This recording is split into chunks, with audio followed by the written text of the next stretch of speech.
Кадірлі оқытушылар мен студенттер! Добрый день, дорогие гости! С праздником всех! Университетіміздің үздік түлектері, қош келдіңіздер! Наши выпускники гордость и слава не только казну, но и всего Казахстана.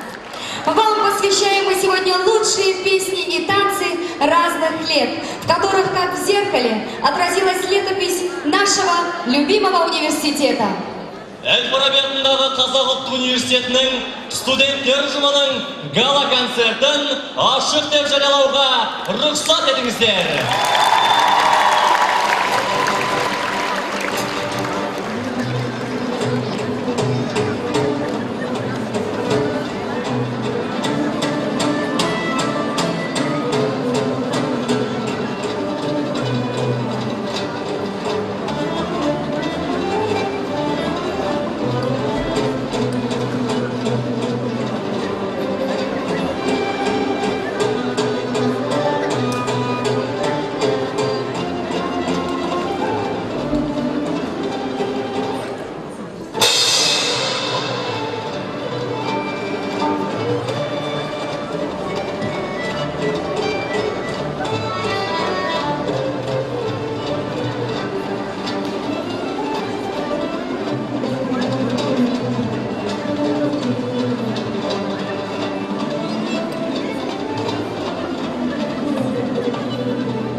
Сөз Әл-Фараби атындағы Қазақ ұлттық университетінің түлегі Сүлейменов Олжас Омарұлына беріледі.